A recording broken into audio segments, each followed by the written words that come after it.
Hey everyone. So several weeks ago, I posted a workout where you had the opportunity to test your fitness by putting 3 great basic body weight movements that are extremely functional and important to our overall health and well-being to the test.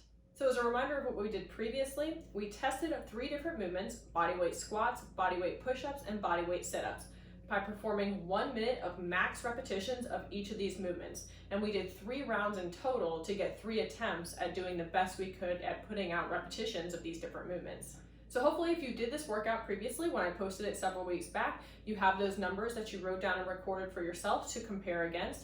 If you didn't take part in that first workout, it's no big deal. You can use this opportunity to test these movements for the first time. So testing your fitness through different movements, whether it's for repetitions, for amounts of time, or performance aspects of any kind, helps us to make a fun challenge for ourselves to see what we're capable of, and also helps us to establish a baseline for comparison so we can measure our progress as we go through our fitness journey. So once again today, we'll be doing 3 attempts of these 3 different movements: 1 minute of max rep squats, 1 minute of max rep push-ups, and 1 minute of max rep sit-ups.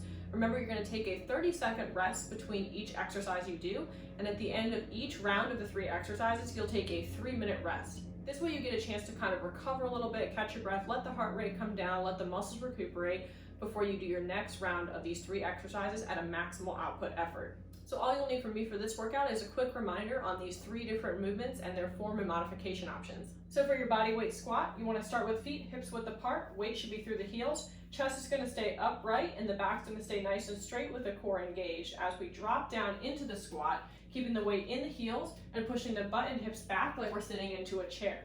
As we come up, we want to make sure we extend the hips fully by squeezing through the glutes and keeping the chest upright and shoulders back.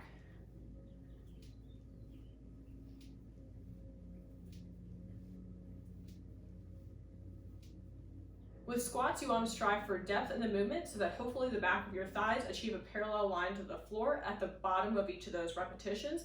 But basically what you want to really aim to do is keep the movements as consistent as possible. So strive for a depth that you know you can maintain and sustain for a 1-minute period. Next is going to be the push-up. So to get into push-up position, we're going to align the palms under the shoulders and the feet about hips width apart, and the back should be in a nice straight line. Keeping the core tight, we're going to bend at the elbows to lower the chest toward the floor and push back up till the elbows are fully extended.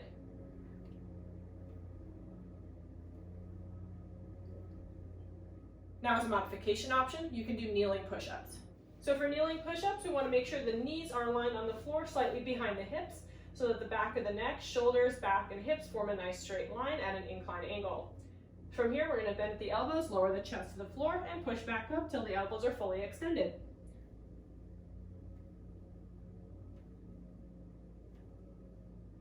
Finally, we have our sit-up. So for sit-ups, we want to start from a seated position, legs extended away from the body with just a soft bend in the knee, hands across the chest or behind the head, whichever is preferable. You're going to lay all the way back to the floor till the head, neck, and shoulders hit the ground.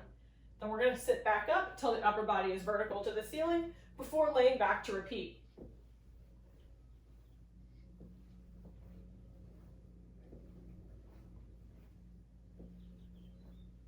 As a modification to bodyweight sit-ups, you can reduce the range of motion and perform crunches instead. So for a crunch, you want to place your feet flat on the floor with knees bent, hands either behind the head or across the chest, and then we're going to curl the head, neck, and shoulders off of the ground, getting that nice tight contraction through the abdominals. Make sure you lower your head, neck, and shoulders all the way to the ground between repetitions.